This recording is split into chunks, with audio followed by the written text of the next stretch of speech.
Hey everybody, we have another down and dirty video on how to do the rear brakes on a 2013 Kia Sorento SX V6. Not that that matters much. First things first, jack it up, take the wheel off, put a jack stand under it, make sure you're protected. Next step is you're going to take off the caliper itself. It's got two bolts, top and bottom, 14mm. Once the caliper is off, you can slide both these brake pads out. These are the old brake pads. Might need to use a screwdriver or something, but pull them both out. Of course, the back one goes out that way, this one goes out this way. When you take the rear pad off, you will notice there's a little metal tab. It's usually pointing down. When you get the new brakes, it'll have the same tab. Make sure you have the correct one for the right side.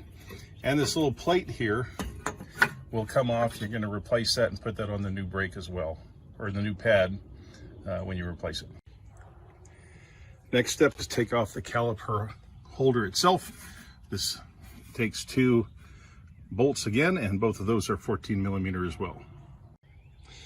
Once you have the caliper holder off, there's two clips, both sides. You need to pop them off. Then you need to take a wire brush and clean it really good. Every contact point right around here and here. Use brake cleaner. I've got some brake cleaner stuff right here. So take some brake parts cleaner, clean them really good with a wire brush, dry them off, and then we'll talk about lubrication.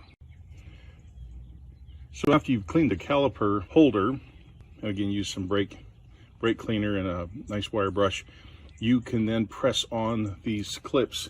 It's pretty simple. You can't really mess them up how they go on.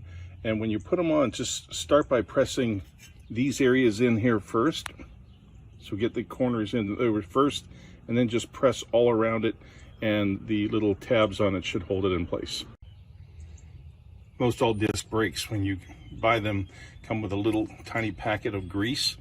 This is our organic grease in this case. And what you're going to do is you're basically going to grease any area where the brake pads are going to slide. So in this case, the brake pads are going to slide in those grooves right here. So you're going to put a little bit of grease in there. Don't overdo it. You don't have to slather it in. Just a nice little layer of grease, and that will help the pads to slide back and forth and not stick. Next, you need to take the disc off. This disc is only held by these two screws here. By the way, those are called JIS screws.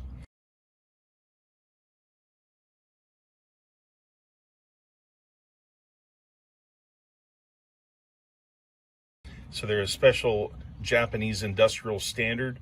A Phillips will work, but you got to be careful not to strip them. What I typically use is my impact driver, and I just put it on fairly low and reverse and hold it in there with a pretty good bit, and it'll pop them right off. I've had no problem with that. Try to use a screwdriver, they might slip on you. One more tip, sometimes these rotors have been on a while and they get rusty, especially around here. That's the only place it's really holding. Just get yourself a rubber mallet. I just beat on the outside a couple times. I didn't beat on it, just had to hit it a couple times and it broke it loose.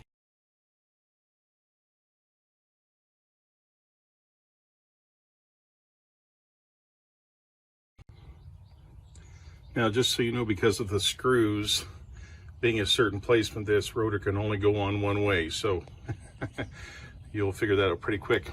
Also, there's a little rubber plug that's in the old rotor. You pull it out and you plug it back in there, and make sure you do that. Okay, we're going to install the backside one first.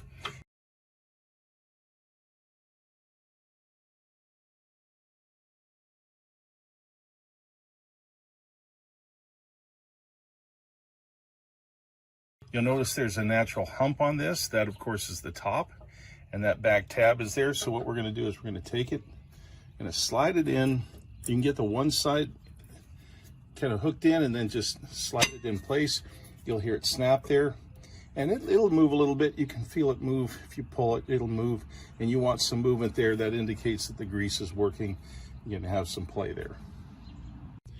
This is what it looks like with both the brake pads and the caliper holder.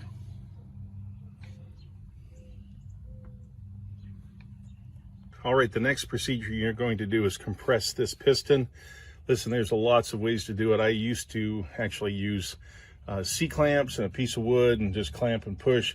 Either way, you can do it. Some people use large channel locks. I actually have a tool for it, and I'll hook it up and show you.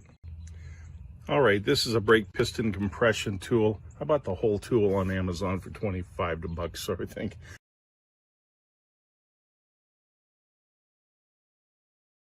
But all you do is you find the right fitting here, slide it in there, and then I'm just going to tighten this, and it's going to compress the piston.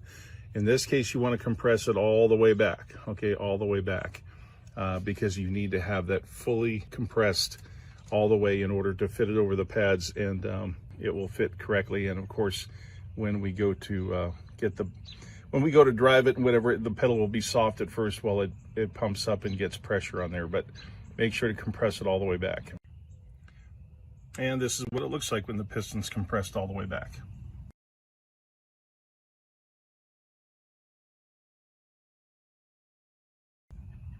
Now what we're going to do is we're going to slide it over top, just like we took it off. We're going to just slide it back over top and put those bolts in.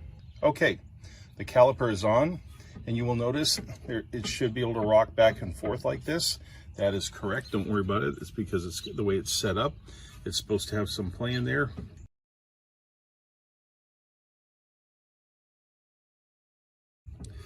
And we're good to go. So, got the caliper on. Everything's on. I've got everything tightened here. I got my rubber plug back in here. Everything's tight. I've checked all the bolts, and I'm good to go. So all I'm going to do now is get the tire back on, and we're going to get it rolling.